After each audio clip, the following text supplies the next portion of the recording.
Hello everyone, welcome back to SN academy. Guys, आज हम cover करने वाले हैं प्रीवियस ईयर क्वेश्चन या फिर एमसीक्यूज, मल्टीपल चॉइस क्वेश्चन भी बोल सकते हो, लॉजिकल रीजनिंग वाले। ठीक है, तो प्रीवियस ईयर यहाँ पे मैंने इसलिए लिखा है गाइस क्योंकि यहाँ पे हमारे 95% जो क्वेश्चन होंगे, जो एमसीक्यू होंगे, वो प्रीवियस ईयर से होंगे। ठीक है, इसलिए ताकि आपके कंसेप्ट इजिली क्लियर हो जाए।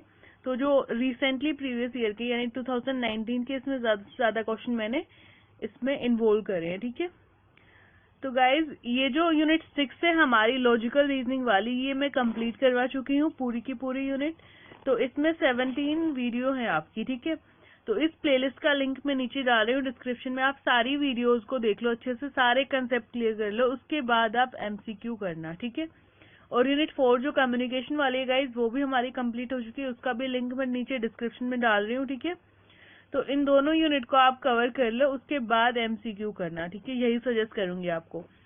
प्लस अगर अभी तक आपने चैनल को सब्सक्राइब नहीं किया गाइज, तो कर दो और बेल आइकन को जरूर प्रेस करो, जिससे कि वीडियोस के नोटिफिकेशन आपको टाइम टू टाइम मिलते रहें। ठीक है, तो गाइज अब हम स्टार्ट करते हैं एमसीक्यूज हमारे। ठीक है, तो सबसे पहले आपको बता दूं, ये हमारा लॉजिकल रीजनिंग का सिलेबस गाइज, इसमें सारा का सारा सिलेबस मैंने आपको कंप्लीट करवाया। सारी वीडियोस मैंने बना के डाल दी है, नीचे डिस्क्रिप्शन में जाके देखो, सारी वीडियोस का लिंक मिल जाएगा।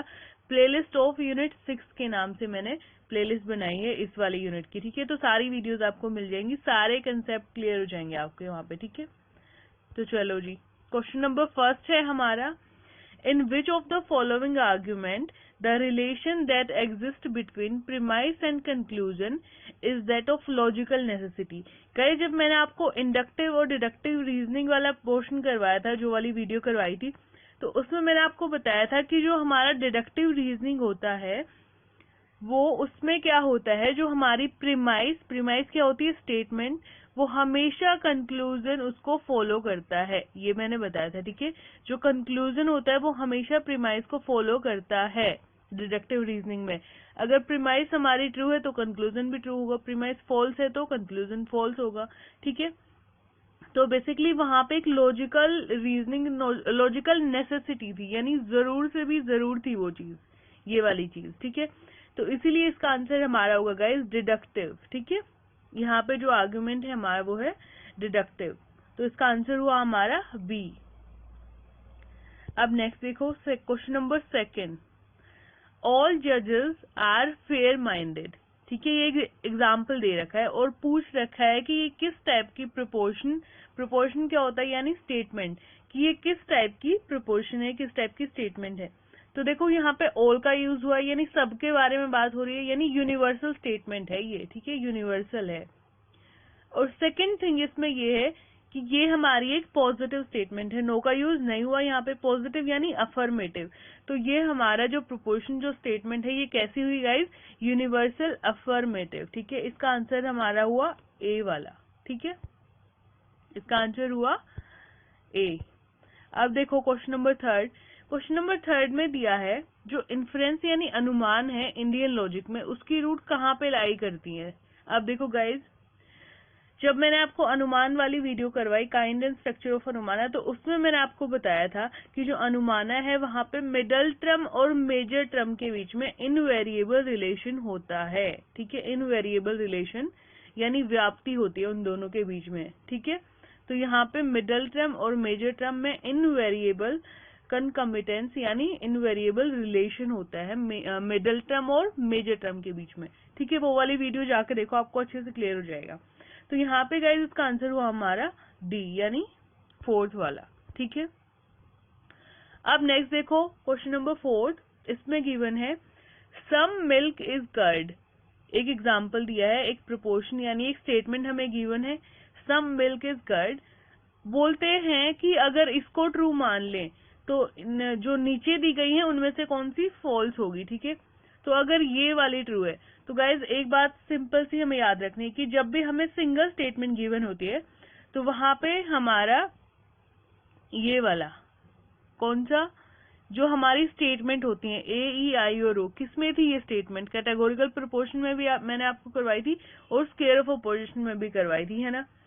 तो यहाँ पे हमें जब भी हमें सिंगल स्टेटमेंट गिवन है तो हम पहुंच जाएंगे सीधा सीधा कहाँ, क्लासिकल स्क्वायर ऑफ अपोजिशन में।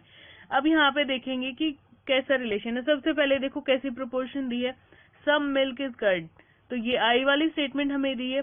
बोले कि अगर ये ट्रू है तो फॉल्स कौन सी होगी, अगर ये ट्रू है हमारी आई वाली तो इसका कॉन्ट्राडिक्टेड कौन सा होता है। कॉन्ट्राडिक्टेड का मतलब क्या होता है कि दोनों एक टाइम पे सही नहीं हो सकते हैं, ठीक है।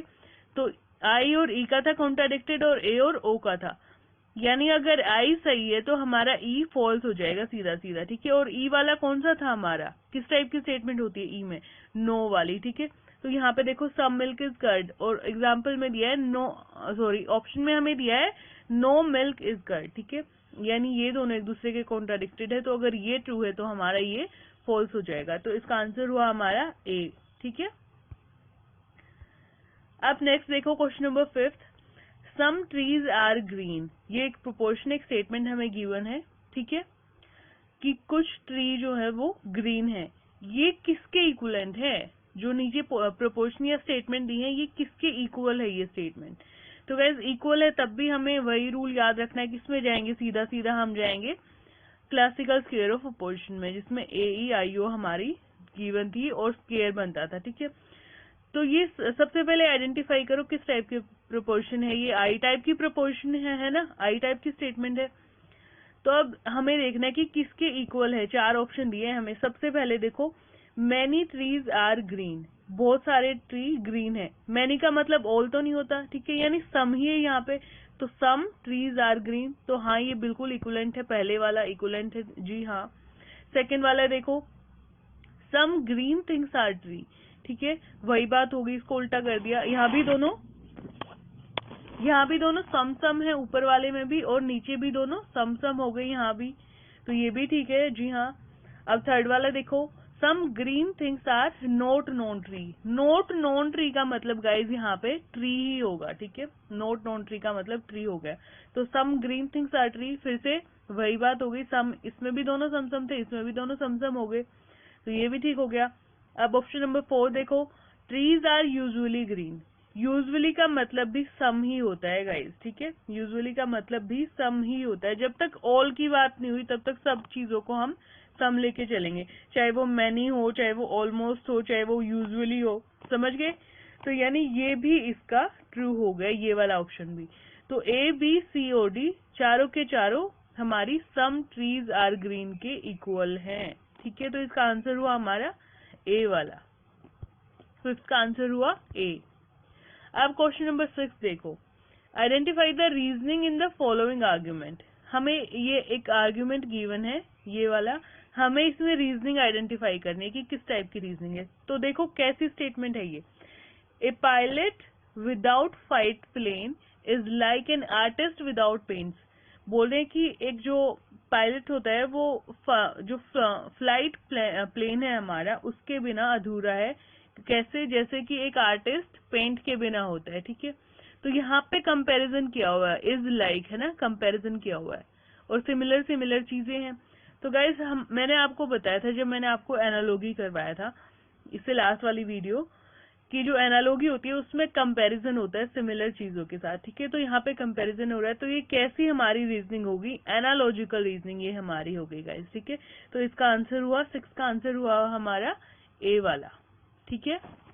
नेक्स्ट देखो question number 7, in which method of arriving at knowledge the emphasis is on both proceeding from particular to general and from general to particular in a combined way, ठीक है।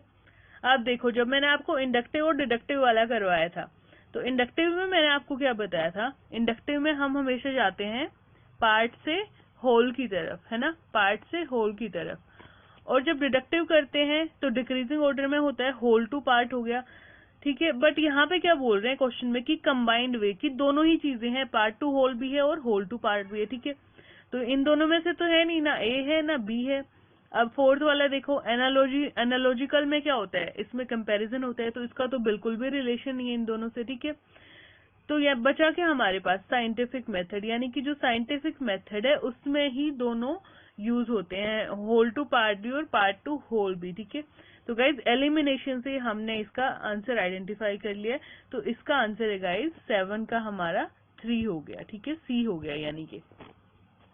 अब नेक्स्ट देखो question number 8, given below are 2 premise, 2 premise given है हमें, ठीक है। उसके बाद 4 कंक्लूजन गिवन है।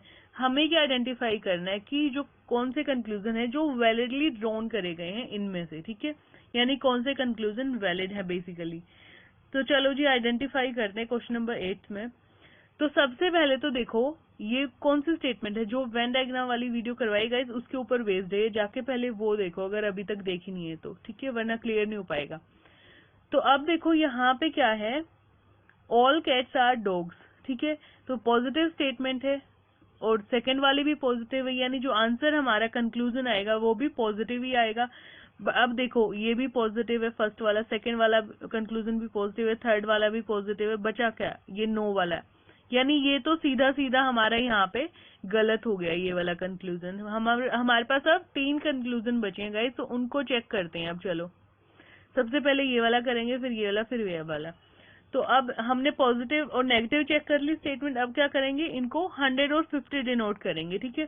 तो ऑल वाली स्टेटमेंट में कैट को 100, ठीक है, और डॉग्स को 50, ये भी ऑल वाली है, यहाँ पे डॉग 100 हो जाएगा और काउ जो है हमारा वो 50 हो जाएगा, ठीक है। अब देखो पहली स्टेटमेंट कंक्लूजन में हमें गिवन है ऑल कैट्स आर काउज, ठीक है, सारी की सारी कैट काउ है।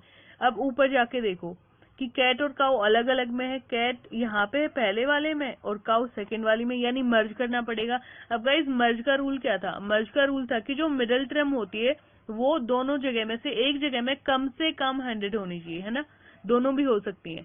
तो यहाँ पे देखो डॉग और डॉग ये है मिडिल टर्म, तो यहाँ पे डॉग 100 है, यानी मर्ज हो गई ये वाली स्टेटमेंट, ठीक है। तो अगर मर्ज हो गई है तो हमारे पास क्या बचा, हमारे पास बचा ऑल कैट आर काउज, ये वाला बचा।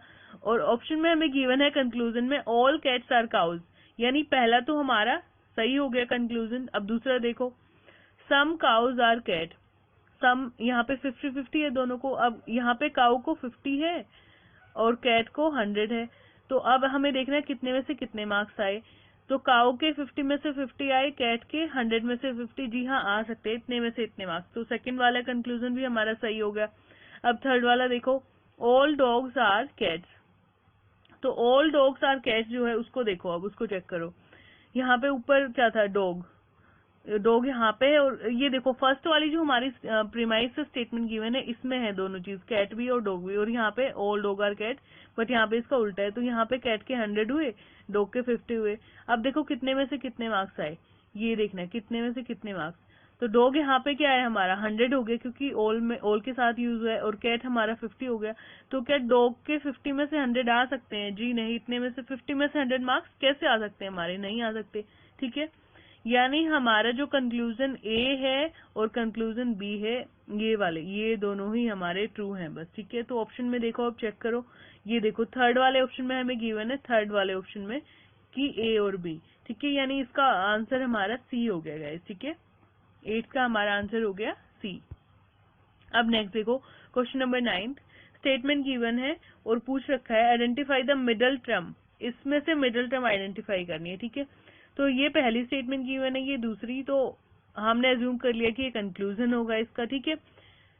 तो हमारी जो मिडल टर्म होती है गाइस वो कौन सी होती है, जो हमारी मिडल टर्म होती है वो कंक्लूजन में कभी भी गिवन नहीं होती, ठीक है। तो यहाँ पे देखो ये कंक्लूजन है, अब ये फर्स्ट स्टेटमेंट है, ये सेकंड, तो कंक्लूजन में हमें बार्बर दिया है और जापानीज दिया है, तो यानी बार्बर दिया है और जापानीज, बचा क्या, म्यूजिशियन, म्यूजिशियन हमारा कंक्लूजन में गिवन नहीं है, ठीक है। तो यानी मिडल टर्म हमारी क्या होगी, म्यूजिशियन। अब ऑप्शन चेक करो, तो पहला ऑप्शन गिवन है subject in the first premise and predicate in the second, तो क्या ये ऐसे है, चेक करो इसको, subject in the first premise and predicate in the second premise, हाँ जी बिल्कुल है। और सेकंड प्रीमाइस में हमारा ये क्या बन गया, प्रेडिकेट, ठीक है, फर्स्ट में सब्जेक्ट बन गया और सेकंड में प्रेडिकेट, यानी जो 9th है हमारा उसका हमारा आंसर सीधा सीधा ए हो गया, हमें आगे जाने की जरूरत ही नहीं, हमें आंसर पता लग गया, इसका आंसर है हमारा ए, ठीक है। अब देखो क्वेश्चन नंबर 10 देखते हैं, consider the example given below, Devdutt is growing fat, he does not eat food during the day, therefore he must be eating food during the night, other things being equal, ठीक है। Guys जब मैंने आपको source of knowledge करवाया था, source of प्रमाणा, तो वहां पे मैंने आपको ये वाला करवाया था, ठीक है। जितने भी सोर्स होते हैं उनमें से एक था हमारा अर्थापत्ति। उसमें मैंने क्या बताया था कि हम अजम्पशन लगाते हैं, इम्प्लीकेशन लगाते हैं। कैसे कि अगर एक चीज ये ऐसे है तो यानी इसका रिलेशनशिप आइडेंटिफाई करने के लिए उसको हमें ऐसे ही एज्यूम करना पड़ेगा, अदरवाइज जो कंसिस्टेंसी होती है दोनों के बीच में वो फॉल्स हो जाएगी, ठीक है। तो इसलिए इसका आंसर हुआ हमारा अर्थापत्ति। अर्थापत्ति में हम इम्प्लीकेशन लगाते हैं। तो यहाँ पे हम वही कर रहे हैं कि हमें पता है कि वो जो देवदत्त है वो मोटा होता जा रहा है, वो दिन में खाना नहीं खाता, इसलिए हमने ये इम्प्लीकेशन लगाई, ये एजम्पशन लगाई कि वो रात में खाता होगा, ठीक है। अदरवाइज क्या होगा, कंसिस्टेंसी गलत हो जाएगी फूड और फैट के बीच वाली, ठीक है। जो खाते हैं ज्यादा वो मोटे होते हैं, ठीक है। तो यहाँ पे इसका आंसर होगा गाइस अर्थापत्ति, ए वाला इसका आंसर होगा 10th का। क्वेश्चन नंबर 11 देखो अब, consider the argument provided below, sound is permanent because it is produce like the jar. Sound हमारा परमानेंट होता है because it is produce like the jar, ठीक है। तो अब देखो यहाँ पे जो हम अब जो रीजन गिवन है हमारा, बोल रहे हैं कि क्योंकि ये जार की तरह इसको प्रोड्यूस करते हैं इसलिए ये परमानेंट है। अब कोई भी चीज गाइज जो प्रोड्यूस करी जाए, ठीक है, यहाँ पे प्रोड्यूस है, प्रोडक्ट नहीं है, तो कोई भी चीज जो प्रोड्यूस करी जाएगी हमारी तो वो परमानेंट हो ही नहीं सकती, यानी जो चीज पैदा होगी उसको तो मरना मिटना है एक दिन, ठीक है। तो यहाँ पे जो रीजन है हमारा गाइज वो कॉन्ट्राडिक्ट कर गया परमानेंट से, ठीक है। अब देखो आइडेंटिफाई द फैलेसी, हमें क्या करना है, फैलेसी आइडेंटिफाई करनी है जो गिवन है आर्गुमेंट में। तो ऑप्शन हमें गिवन है fallacy of contradictory reason, wrong assertion, irrelevant reason और ट्रिवियल रीजन। तो यहाँ पे क्योंकि हमारा रीजन जो प्रोड्यूस करना है, रीजन है हमारा, वो कॉन्ट्राडिक्ट कर गया परमानेंट के साथ, ठीक है। तो यहाँ पे इसका आंसर होगा fallacy of contradictory reason. Fallacy मैंने आपको सारी कवर करवाई है गाइस, 3 क्लासेस मैंने उसकी ली थी, 3 वीडियो प्रोवाइड कराई है, आपको जाके देख लो अगर अभी तक नहीं देखी है, ठीक है। तो गाइस इसका आंसर हमारा हो गया ए। अब देखो question number 12, inductive argument proceeds from, जो इंडक्टिव आर्ग्यूमेंट होता है, इंडक्टिव मैंने आपको क्या बताया था, इंडक्टिव यानी इंक्रीजिंग ऑर्डर है ना, और डिडक्टिव डिक्रीजिंग ऑर्डर होता है, ये मैंने आपको बताया था। इंक्रीजिंग ऑर्डर यानी पार्ट टू होल जाएगा, यानी पर्टिकुलर टू यूनिवर्सल जाएगा, ठीक है। तो इसका आंसर गाइस हुआ हमारा बी वाला, ठीक है, 12th का बी। अब देखो question number 13, if the proportion, proportion क्या होता है इसको देखिए, कभी कंफ्यूज नहीं होना, स्टेटमेंट यानी कि, ठीक है। तो if the proportion house are not brick is taken to be false, अगर हमारी ये स्टेटमेंट हमने फॉल्स ले ली तो इनमें से जो नीचे गिवन है इनमें से कौन सी ट्रू होगी हमारी, ठीक है। तो अब देखो इसको सबसे पहले तो आइडेंटिफाई करना पड़ेगा कि ये जो हमें गिवन है हाउस आर नॉट ब्रिक्स, ये किस टाइप की हमारी स्टेटमेंट है, क्योंकि मैंने आपको बताया था अभी पीछे कि जब भी हमें सिंगल स्टेटमेंट गिवन है हमें क्या करना पड़ेगा, हम जाएंगे स्क्वायर ऑफ अपोजिशन में और देखेंगे कि किस टाइप की स्टेटमेंट है ये, ठीक है। तो अब देखो हाउस आर नॉट ब्रिक, तो बेसिकली हमें नहीं पता लग रहा कि किस टाइप की स्टेटमेंट है, तो हम इसको मॉडिफाई करेंगे, ठीक है। तो मॉडिफाई करके हमारी ये बन जाएगी नो हाउस आर ब्रिक, ठीक है, नो हाउस आर ब्रिक, ये हमारी स्टेटमेंट बन गई इसको मॉडिफाई करके। हाउस आर नॉट ब्रिक का मतलब यही होता है कि कोई भी हाउस ब्रिक नहीं है, ठीक है। तो ये हमारी किस टाइप की स्टेटमेंट बन गई गाइस, ये हमारी बन गई ई टाइप की स्टेटमेंट। तो अब बोल रहे हैं कि अगर ये फॉल्स है, अगर ये फॉल्स है तो ट्रू क्या होगा, तो जिसका कॉन्ट्राडिक्टेड रिलेशनशिप होता है गाइस वही ट्रू होता है। तो इसका कॉन्ट्राडिक्टेड हमारा ये था आई वाला, ठीक है। अगर स्क्वायर ऑफ अपोजिशन नहीं देखा है तो जाके देख लो उसको, बहुत इजीली आपको क्लियर हो जाएगा सारा मैटर क्या है ये, ठीक है। तो यहाँ पे ई कॉन्ट्राडिक्ट करता है ए के साथ, आई के साथ, और आई वाली स्टेटमेंट कौन सी होती है, सम वाली और पॉजिटिव वाली। तो अब सीधा सीधा चलो देखो इसमें से कौन सी है, ये रही सी वाली है जी, सम हाउसेज आर ब्रिक, ये वाली है बिल्कुल जी हाँ, ये हमारी बन गई पर्टिकुलर अफर्मेटिव वाली स्टेटमेंट, जो ई के अपोजिट होती है आई, और आई वाली ये होती है सम वाली और पॉजिटिव वाली, यानी ओनली सी इसका आंसर होगा गाइज। ये देखो 4th ऑप्शन में गिवन है, यानी इसका आंसर हो गया हमारा 13 का डी वाला, ठीक है, 13 का हो गया डी। क्वेश्चन नंबर 14 देखो, इसमें क्या है, इसमें हमारे पास 2 स्टेटमेंट गिवन है, 2 प्रीमाइस गिवन है, ठीक है, और उसके बेसिस पे 4 कंक्लूजन हमें गिवन है। हमें आइडेंटिफाई करना है कि कौन सा कंक्लूजन वैलिडली ड्रॉन किया गया है, कौन सा कंक्लूजन हमारा वैलिड है, ठीक है। तो कंक्लूजन ही देख लो सबसे पहले, क्योंकि पता लग जाएगा कि कितनी स्टेटमेंट को मिला के ये बना है, ठीक है। तो गाइस सबसे पहला कंक्लूजन देखो, ऑल पेपर इज हैंडमेड। तो यहाँ पे पेपर हमारा 100 है, डिनोट कर लो सीधा, और जो हैंडमेड है वो 50 है। अब देखो जो प्रीमाइस गिवन है, अब इसमें यहाँ पे पेपर है पहले वाली प्रीमाइस में और सेकंड वाली प्रीमाइस में हैंडमेड है, यानी मर्ज करना पड़ेगा स्टेटमेंट को, ठीक है। मर्ज करने का क्या रूल है, दोनों में से एक 100 होना चाहिए कम से कम।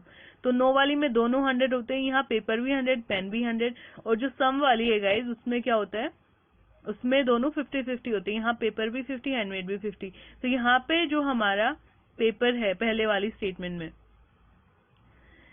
ये देखो सेकंड वाली में, सॉरी, यहाँ पे होगा हमारा पेन वाला, ठीक है। सेकंड में होगा हमारा सम पेन इज हैंडमेड। तो ये देखो इसका आंसर क्या होगा, तो यानी ये मर्ज हो जाएगा सबसे पहले। तो एक बार फिर से बताती हूँ, देखो जो सम वाली है यहाँ पे हमारा पेपर नहीं है, ठीक है, हमारा यहाँ पे पेन है, ठीक है। तो यहाँ पे हम क्या करेंगे, मर्ज करेंगे, मर्ज हो जाएगा, क्योंकि यहाँ पे ये पेन 100 था, हमारे पास क्या बचा, पेपर बचा और हैंडमेड बचा। तो पेपर यहाँ पे 100 है, हैंडमेड क्या है 50, यानी जो हमारी पहली स्टेटमेंट है गाइज वो हमारी सही हो गई, ठीक है, ये वाली सही हो गई। बट अगर यहाँ पे मैं बोलती हूँ कि हमें नहीं जी, हमें तो गिवन है पेपर ही, ठीक है, और हमें गिवन है ऑल पेपर इज हैंडमेड, तो यहाँ पे पेपर और हैंडमेड दोनों ही हमें गिवन है एक ही स्टेटमेंट में, पेन मत मानो यहाँ पे, इसी को मान के चलते, ठीक है। तो ऑल पेपर इज हैंडमेड, तो पेपर यहाँ भी गिवन है और हैंडमेड, मतलब एक ही स्टेटमेंट में हमें आइडेंटिफाई हो गया ये। तो ये दोनों 50-50 हो गए यहाँ पे, लेकिन यहाँ पे मैं बोल रही हूँ ऑल पेपर इज हैंडमेड, यानी यहाँ पे पेपर को मैंने 100 बना दिया, ठीक है।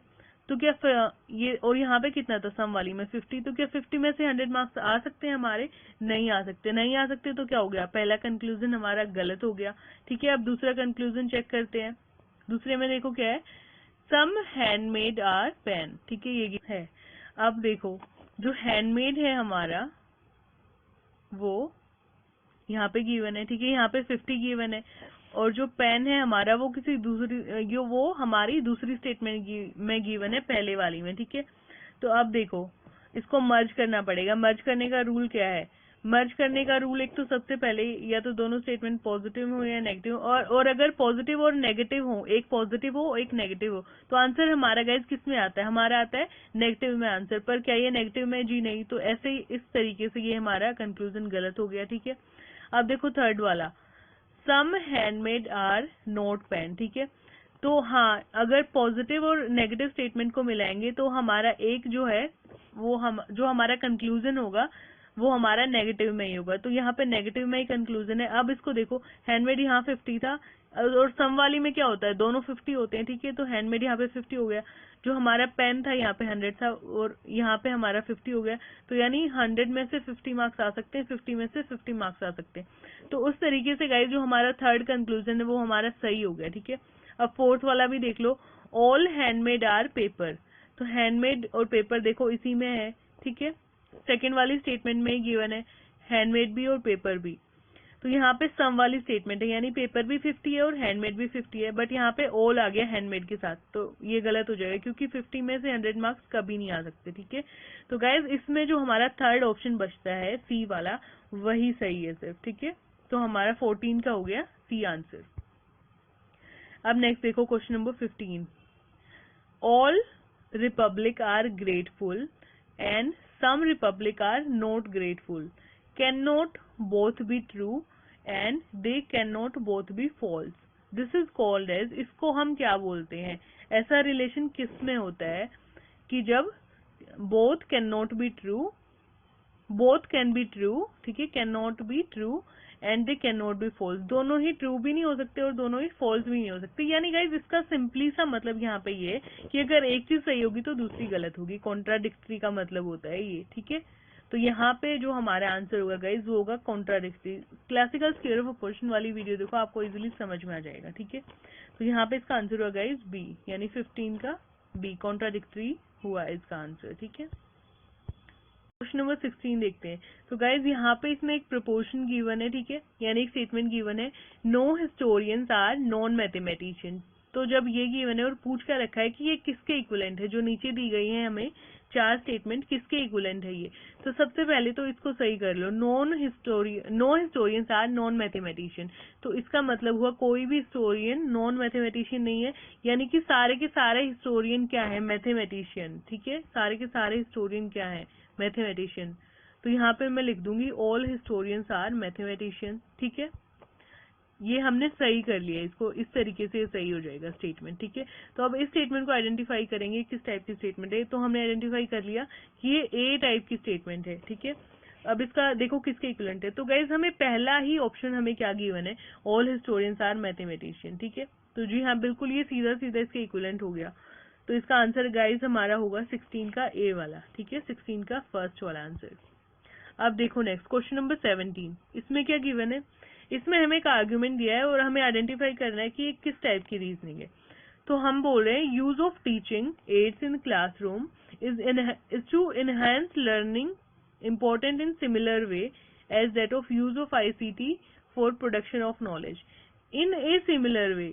ये चीज देखो सिर्फ इन ए सिमिलर वे, जब मैंने आपको एनालॉजी करवाया था मैंने बताया था कंपैरिजन होता है, तो यहाँ भी कंपैरिजन हो रहा है क्लासरूम टीचिंग का और ICT प्रोडक्शन का। ठीक है, कंपैरिजन हो रहा है, तो गाइस सीधा सीधा ये हमारा एनालॉजिकल आर्गुमेंट हो गया, कोई एक्सप्लेनेशन की जरूरत नहीं है। ठीक है, इसका आंसर हो गया 17 का बी वाला। ठीक है, अब नेक्स्ट देखो क्वेश्चन नंबर 18, इसमें हमें एक आर्गुमेंट गिवन है sound is impermanent because it is invisible. ठीक है, ये हमें गिवन है। बोल रहे identify the type of fallacy involve in the above on the basis of Indian logic. Fallacy की मैंने गाइज आपको 3 क्लास करवाई हुई है। ठीक है, तो सबसे पहले देखो कि sound is impermanent because it is invisible. अब देखो जो चीज इनविजिबल होती है क्या वो इम्परमानेंट होती है, ऐसा कोई जरूरी है? जी नहीं, बिल्कुल ही नहीं। जो इनविजिबल होती है हमें क्या पता वो इम्परमानेंट होती है या परमानेंट होती है। ठीक है, तो जो रीजन है गाइज वही इररिलेवेंट सा दिया है हमें, तो हमें सीधा सीधा इसमें पता लग गया कि जो हमारी फैलेसी है वहां पे वो कौन सी है, फैलेसी ऑफ इररिलेवेंट रीजन। ठीक है, यानी 18 का हमारा आंसर हुआ ए वाला। ठीक है, अब नेक्स्ट देखो question number 19, the reasoning which would be helpful in finding new knowledge of fact about the world is. जब भी किसी चीज की न्यू नॉलेज की हम बात करते हैं कि ऐसी कौन सी हमारी रीजनिंग है जिसमें हम न्यू नॉलेज आइडेंटिफाई करते हैं, तो गाइज हमें सीधा सीधा क्या याद रखना है, हमें याद रखना है इंडक्टिव। हमें याद रखना है इन से, इंडक्टिव में इन होता है, इन का मतलब सीधा सीधा आप लगा लो इनोवेशन होता है। ठीक है, इनोवेशन। तो यहाँ पे इसका आंसर गाइस हमारा हो गया सेकंड वाला, क्योंकि इसमें नई नॉलेज को आइडेंटिफाई करने की बात करिए, नई फाइंडिंग्स को आइडेंटिफाई करने की बात करिए। ठीक है, तो हमारा आंसर हो गया 19 का बी वाला। ठीक है, सेकंड वाला। तो नेक्स्ट देखो गाइस क्वेश्चन नंबर 20 है हमारा, हमें क्या करना है, identify the minor term. Minor term identify करनी है हमें पहली स्टेटमेंट गिवन है, दूसरी स्टेटमेंट गिवन है और फिर कंक्लूजन गिवन है। ठीक है, ये कंक्लूजन हो गया हमारा। तो हमें क्या आइडेंटिफाई करना है, माइनर टर्म गाइस। और माइनर टर्म हमारी कौन सी होती है, माइनर टर्म क्या कंक्लूजन में गिवन होती है? जी हाँ, बिल्कुल गिवन होती है। जो मैंने आपको जब ये माइनर टर्म, मिडल टर्म और मेजर टर्म वाले जो वीडियो प्रोवाइड करवाया गाइस, उसको जाके देखो, आपको समझ में आएगा। ठीक है, तो यहाँ पे देखो, यहाँ पे गिवन है इंटरेस्टिंग थिंग्स और एडिफाइंग, यानी इन्हीं में से एक है। ठीक है, क्योंकि जो बुक्स हो गया हमारा वो तो मिडल टर्म हो गया। तो गाइस जो हमारा कंक्लूजन में सब्जेक्ट होता है ना, जो हमारा कंक्लूजन में सब्जेक्ट होता है वही हमारा क्या होता है, माइनर टर्म। ठीक है, तो ऑप्शन देखो अब इसके क्या गिवन है। पहला ऑप्शन गिवन है सब्जेक्ट ऑफ कंक्लूजन, जी हाँ सब्जेक्ट ऑफ कंक्लूजन, अभी तो मैंने बताया, and predicate of the second premise. और ये कहाँ पे गिवन है, ये देखो सेकंड प्रीमाइस के प्रिडिकेट में गिवन है। तो क्या वो माइनर टर्म है? जी हाँ, वही तो माइनर टर्म है। ठीक है, तो इसका आंसर हो गया हमारा 20th का ए वाला। ठीक है, फर्स्ट वाला आंसर हो गया इसका। अब नेक्स्ट देखो guys question number 21, consider the example given below, this गवाया इज लाइक माई काउ। इस एग्जाम्पल को हमने कंसिडर करना है और उसके बाद हमने क्या करना है, this is an example of which means of knowledge. कौन से जो type of source of knowledge है हमारे प्रमाणा के, उनमें से कौन सा है ये। ठीक है, तो दिस गवाया इज लाइक माई काउ, यहाँ पे क्या हो रहा है, इज लाइक यानी कंपैरिजन हो रहा है। और क्योंकि प्रमाणा के थ्रू पूछा है, अगर वैसे पूछा होता तो ये एनालॉजी हो जाता हमारा, बट क्योंकि प्रमाणा के थ्रू इन्होंने पूछा है तो प्रमाणा में कंपैरिजन किसका होता था, जिसका कंपैरिजन होता था उसी को तो बोलते थे कि इज लाइक, एज लाइक, ठीक है, मैंने आपको बताया था ये वाला। तो यहाँ पे कंपैरिजन हो रहा है, सीधा सीधा पता चल रहा है, ठीक है। तो परमाना के अकॉर्डिंग जो कंपैरिजन है उसमें आती है ये वाला स्टेटमेंट, इस टाइप के एग्जाम्पल, ठीक है। तो यानी 21 का हमारा आंसर हो गया गाइज ए वाला, ठीक है। क्वेश्चन नंबर 22 देखो, इसमें क्या गिवन है, no red is black is equivalent to. Guys मैंने आपको अभी 2-3 बार बता लिया कि जब भी सिंगल स्टेटमेंट गिवन है यानी कि हम सीधा सीधा पहुंच जाएंगे square of classical square of opposition पे, ठीक है। तो हम आइडेंटिफाई करेंगे कि ये किस टाइप की स्टेटमेंट है। तो ई वाली स्टेटमेंट है ये, ठीक है। नो रेड इज ब्लैक हमारी ई टाइप ऑफ स्टेटमेंट है, ठीक है। अब देखो नेक्स्ट क्या देखना है हमें। तो हमें ऑप्शन गिवन है और ऊपर हमें ये गिवन है प्रोपोर्शन, यानी किस टाइप का होगा ये, ठीक है। तो अब देखो सबसे पहले नो ब्लैक इज रेड, जब मैं बोलती हूँ नो रेड इज ब्लैक, सबसे पहले ये देखो जब मैं बोलती हूँ नो रेड इज ब्लैक तो इनको नंबर दे दो सीधा सीधा, दोनों 100 होते हैं नो वाले में, ठीक है। ब्लैक भी 100, रेड भी 100। तो अब देखो ये वाली स्टेटमेंट जो हमें गिवन है नो ब्लैक इज रेड, तो यहाँ पे भी नो वाली है, ब्लैक भी 100 हो जाएगा, रेड भी 100, यानी ये हमारा क्या है, सही हो जाएगा, ठीक है। और अब देखो ऑल रेड आर ब्लैक, यहाँ पे जो ब्लैक है हमारा वो 50 हो जाएगा, बट यहाँ पे क्या पूछा है कि इक्वलेंट, तो इक्वलेंट तो नहीं है, यहाँ पे ब्लैक 50 हो गया, यानी ये वाला गलत हो गया हमारा, ठीक है। अब देखो some red are not black, तो सम रेड यानी रेड 50 हो गया बट रेड यहाँ पे 100, और हमें आइडेंटिफाई करना है इक्वलेंट वाला, ठीक है। तो इक्वलेंट वाला करना है, यानी ये भी इक्वल नहीं है, ठीक है। Some red are not black दे रखा है, ठीक है, यानी ये भी हमारा गलत हो गया। अब देखो फोर्थ वाला रेड इज नॉट ब्लैक, तो रेड इज नॉट ब्लैक का मतलब है यहाँ पे नो रेड इज ब्लैक, यही मतलब है सेम इसका। हमने एक और किया था क्वेश्चन इससे पहले, पीछे जाके देखो क्लियर हो जाएगा, ठीक है। तो इसका मतलब इस स्टेटमेंट को हमने सही करके यही निकाला कि रेड इज नॉट ब्लैक का मतलब होता है नो रेड इज ब्लैक, यानी ये भी इसके इक्विवेलेंट है। तो हमारा आंसर क्या हुआ, हमारा फर्स्ट वाला ठीक है और फोर्थ वाला ठीक है, ठीक है। तो ऑप्शन देखो फर्स्ट और फोर्थ किस में हमें गिवन है, सी में, ठीक है, थर्ड वाले में। तो इसका आंसर होगा 22 का हमारा सी। अब नेक्स्ट देखो गाइज क्वेश्चन नंबर 23। इसमें देखो इसमें क्या गिवन है, दो स्टेटमेंट दी है और उनके बेसिस पे हमारे 4 कंक्लूजन दिए, ठीक है। दो स्टेटमेंट और 4 कंक्लूजन दिए। हमें क्या करना है, हमें देखना है कि कौन सा कंक्लूजन वैलिडली ड्रॉन किया गया है प्रीमाइस यानी स्टेटमेंट में से, ठीक है। तो अब सबसे पहले तो देखो ये किस टाइप की स्टेटमेंट है, पॉजिटिव नेगेटिव दोनों ही हमारी गाइस पॉजिटिव स्टेटमेंट है, ठीक है। तो पॉजिटिव और पॉजिटिव मिलके किस टाइप का कंक्लूजन बनाती हैं, जी पॉजिटिव ही बनाती है मैम, ठीक है। तो पॉजिटिव ही बनाती हैं। तो अब देखो कंक्लूजन में जो नेगेटिव है उनको निकाल दो। तो हमारी बची नो चेयर इज टेबल, इसमें नो का यूज हुआ है बी वाली में, ये निकाल दो, सीधा सीधा गलत हो गया। और some bag are not table, D वाले में भी हमारा नोट का यूज हुआ है, ठीक है। तो ये दोनों तो बिल्कुल ही निकाल दिया। अब बचते हैं हमारे सम टेबल ए वाला और बी वाला, ठीक है। अब बचते हैं हमारे ए वाला ऑप्शन और सॉरी ए वाला बच गया और सी वाला बच गया, ठीक है, ये दो बच गए। तो अब देखना है कि ये इसमें से ड्रॉन हुए हैं वैलिडली या नहीं। तो वैलिडली ड्रॉन हुए उसके लिए हमें क्या करना पड़ेगा, नंबरिंग करनी पड़ेगी 150। तो यहाँ पे मैं नंबरिंग कर नहीं रही, सीधा सीधा देखो। तो सम बैग्स आर टेबल यानी दोनों 50 है इसमें, ठीक है। और ऑल बैग आर चेयर में बैग 100 है, चेयर 50 है। अब ऑप्शन देखो हमारा पहले वाला सम टेबल आर चेयर, ठीक है। तो सम टेबल, जी हाँ, सम यहाँ पे 50 था टेबल का 50 में से 50 आ गया, और चेयर भी यहाँ 50 था, यानी ये सही है बिल्कुल। 50 में से 50 नंबर तो आ सकते हैं ना, हाँ जी आ सकते हैं। अब देखो सी वाला, तो सम चेयर आर बैग, इसमें भी दोनों 50-50 है। तो यहाँ पे भी चेयर क्या है हमारा 50 और बैग क्या है हमारा यहाँ पे 50, तो 50 में से 50 आ सकते हैं, यानी जो हमारा ए और सी वाला ऑप्शन है वो बिल्कुल सही हो गया, ठीक है, फर्स्ट वाला। गाइज ये जो नो वेन डायग्राम नाम से मैंने वीडियो बनाई थी, इजी तक बताई थी, उसमें 150 वाला रूल मैंने समझाया हुआ है, ठीक है। तो उसको देख लो अगर आपने अभी तक देखा नहीं है। नीचे मैं प्लेलिस्ट डाल रही हूँ पूरी यूनिट 6 की, तो सारी वीडियोस को गो थ्रू करो, आप सारे कंसेप्ट क्लियर होने वाले हैं आपके, ठीक है। तो इसलिए इसका आंसर हुआ हमारा ए वाला, ठीक है। 23 का कितना हुआ, ए। नेक्स्ट देखो 24 नंबर क्वेश्चन। इसमें हमें गिवन है एक स्टेटमेंट, ठीक है, ऑल रिपब्लिक आर ग्रेटफुल। अगर ये ट्रू है तो फॉल्स कौन सी होगी। जब भी सिंगल स्टेटमेंट गिवन है हम कहाँ पहुंच जाएंगे, हम पहुंच जाएंगे क्लासिकल स्क्वायर ऑफ अपोजिशन पे, ठीक है। हम आइडेंटिफाई करेंगे कि किस टाइप की स्टेटमेंट है। ये देखो ऑल रिपब्लिक आर ग्रेटफुल, ये हमने आइडेंटिफाई कर लिया ए टाइप की स्टेटमेंट है क्योंकि ये पॉजिटिव है और यूनिवर्सल है, ठीक है। तो अगर इसको ट्रू मानेंगे तो फॉल्स कौन सी होगी, फॉल्स जो इसका कॉन्ट्राडिक्टेड होगा गाइस वही फॉल्स होगा इसका, ठीक है। तो कॉन्ट्राडिक्ट देखो इसका कौन सा है, ओ वाला, और ओ वाला कौन सा होता है, सम नोट वाला, ठीक है। यानी अगर ये ट्रू है तो ये फॉल्स हो जाएगा, ठीक है। अब देखो आप, तो देखो फर्स्ट वाला है इसका ऑप्शन हमारा, रिपब्लिक आर नॉट ग्रेटफुल।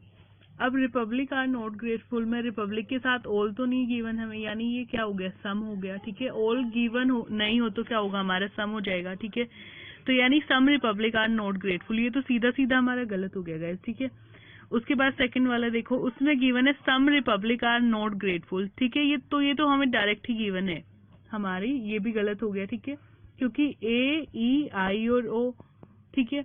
तो ओ के साथ तो जितने भी हैं सारे फॉल्स हो जाएंगे अगर ए को ट्रू मानेंगे, लेकिन जो ई वाला है गाइज वो भी हमारा फॉल्स हो जाएगा इसके साथ साथ, क्योंकि जब मैं बोल रही हूँ एक जगह पे ऑल रिपब्लिक आर ग्रेटफुल और फिर बोल रही हूँ कि नो रिपब्लिक आर ग्रेटफुल, ये भी बिल्कुल उल्टा हो गया, यानी कॉन्ट्राडिक्ट वाले भी फॉल्स और कॉन्ट्रेरी वाले भी हमारे फॉल्स हो जाएंगे, ठीक है। तो जो हमारा थर्ड ऑप्शन गिवन है नो रिपब्लिक आर ग्रेटफुल, ये भी हमारा क्या हो जाएगा, फॉल्स हो जाएगा, ठीक है।